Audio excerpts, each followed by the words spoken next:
Good afternoon. Ben Luna here with you from the Home Weather Center on this frosty Friday. Lawrence County, Lawrenceburg EMA Director Shelton Barnett joining us from the Lawrenceburg EOC this afternoon. Shelton, a lot of folks are starting to kind of move around only to find that many streets are still a solid sheet of ice. Plus, they're letting the water turn on for the first time and probably finding out they either don't have water because of pipe bursts or there's other concerns related to utilities as well. Let's talk about some of those factors this afternoon. Yes, Ben. We're seeing some issues where there is such a peak demand on the water system. I've contacted most of the districts. The usage is just so high, it's at record levels. We haven't seen those kind of levels ever. A lot of it's coming from where people are having to drip their faucets to keep their water from freezing, and I know some of them are even having the freezing happen. Looking at the forecast for tonight's low and tomorrow night's lows, it's a scary thought on the water.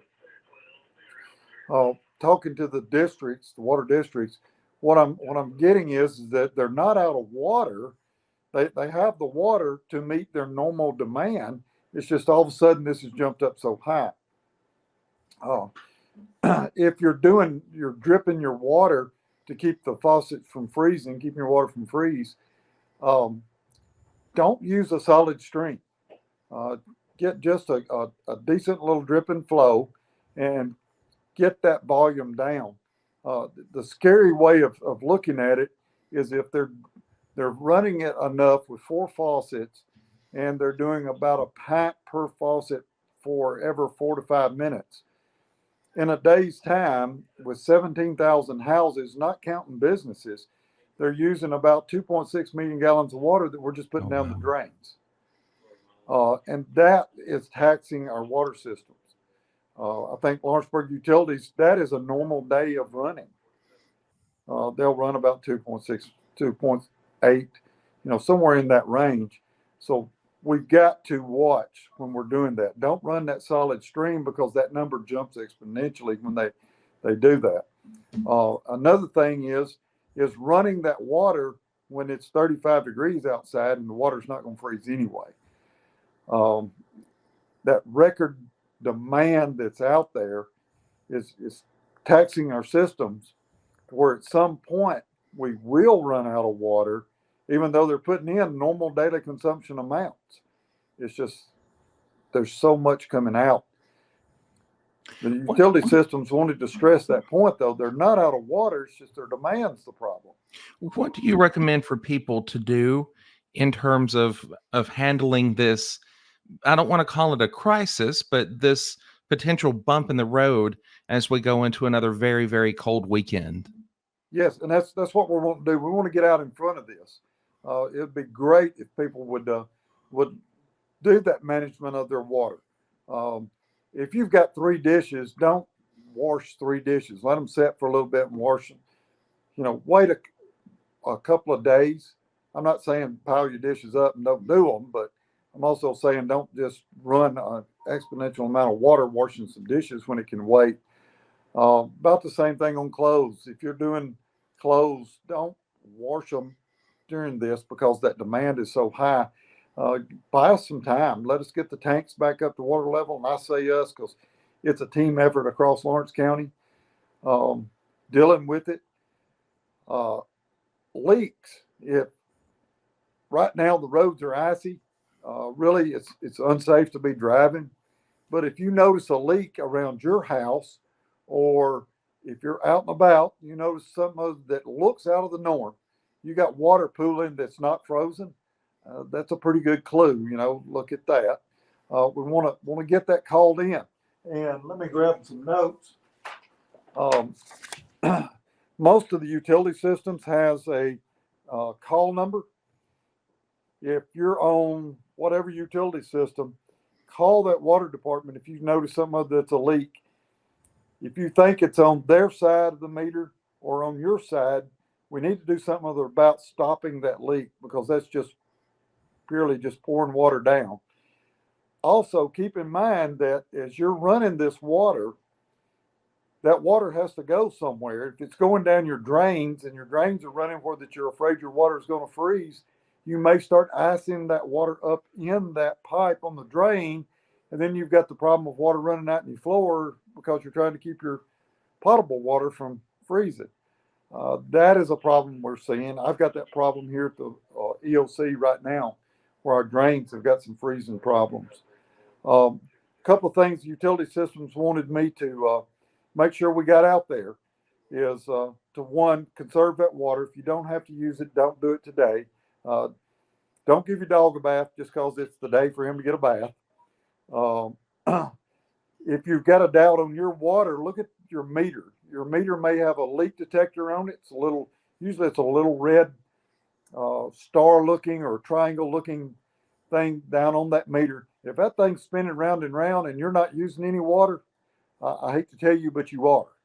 That You leak got a big detector is problem. showing water moving, and it's leaking somewhere, maybe under your house, maybe at your meter. Um, right now, they're not seeing very much problems with meters, but make sure your meter is covered. The worst thing you can have is for it to freeze at the meter, causing you that problem there. Then there's a lot of digging involved just to fix it. Um, they wanted to stress they're out looking constantly. Every one of these districts that I talk to, they've got people running the lines. They're trying to look at meters if they can, but they're looking for leaks that would be because of this cold weather, uh, causing those pipes to have those issues come where they break and cause that leak.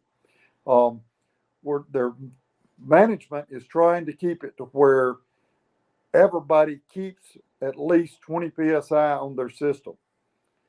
We want to stay away from losing that because that causes us problems on down the line with when we lose that water, then the potential for contaminations there. You'll have to do a boil water. We don't want to get into that, so that's why we're hitting the public now, trying to get that appeal out. Um, Again, those guys are out 24/7. I myself was with some of them last night until about probably midnightish, as they're trying to manage this to keep it to where that we have water. Again, though, they're not out of water. It's just our demand is so high, and we need to curtail that extra demand. On topic of demand, I know a lot of people are concerned about the power grid because going back to the last time we had repeated days of sub-zero temperatures, that really put a strain on what the TVA was doing. Can you kind of talk a little bit about how Lawrenceburg Utilities has been managing that, maybe mitigation of demand over the course of the next few days? Because once again, we're going to be sitting in the single digits here for at least the next few mornings for a while. Yes. Last I talked to Vic, he's actually I just texted him a while ago. He was in a meeting with TVA discussing everything that's there. They did meet record demands on the TVA side, and they're discussing now. They're planning what could happen for the next couple of days. Uh, Vic's really good about it. He's really concerned about making sure that we don't put people in a bad situation. If they do have to do the rolling blackouts like what TVA, when they call them and tell them, they either got to do it or TVA will do it for them. We want it to be us managing it because we can manage it, our people, better than because TVA is going to just do a whole cutoff. So if he does it, he looks at, he don't want to do a cutoff, a blackout for over 15 minutes because all that's going to do is add extra load.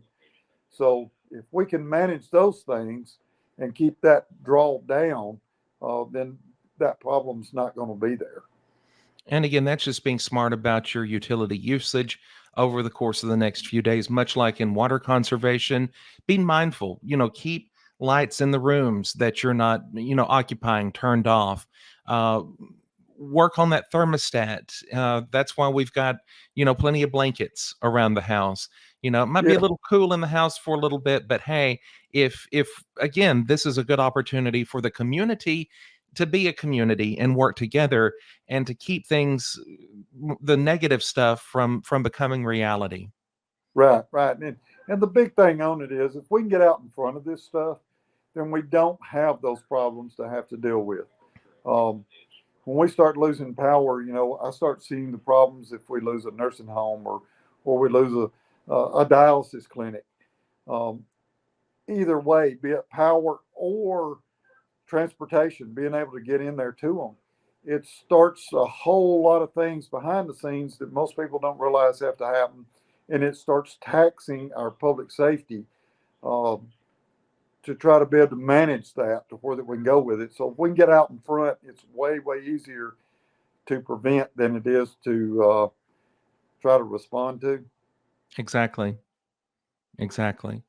The good news in all of this, only a couple more days of dealing with this bout of near historic winter weather, and then we're finally above freezing. I think we're going to teeter totter above freezing Sunday, and then definitely well above freezing starting Monday. And then Shelton, by this time next week, we'll be sitting in the 60s.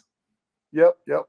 What scares me there is sitting in the 60s and some moisture coming in. Well, we do Let's have go to the opposite extreme. that's we were in the frying pan, then we jumped into the refrigerator. Now we're going to jump into the pool in the backyard. But one potential disaster at a time, because the snowfall and the ice will overly saturate the ground, of course, and that will make flooding a potential hazard as we look ahead to how those storm systems will fall later next week. But let's get through this weekend first and Amen. make sure the lights stay on and the water keeps flowing. That's it. That is it. Thank you. Appreciate you helping us get this word out to the public. Shelton, thank you so much. Lawrence County EMA Director Shelton Barnett at the helm in the EOC in downtown Lawrenceburg this afternoon. Shelton, from all of us at Tennessee Valley Weather, thank you for your leadership and what you do for the community. I don't know where we'd be without you hopping in and doing the part that you do to help make things work in the manner of which they do, which along with you and Lawrenceburg Utilities, Lawrence County Volunteer Fire and Rescue, the paid fire departments in the county, it's all a team effort, and we do appreciate all of those teams working as one. Amen. It's all about that teamwork. Teamwork. Shelton, thank you for your time. We'll talk to you soon. Thank you, Ben.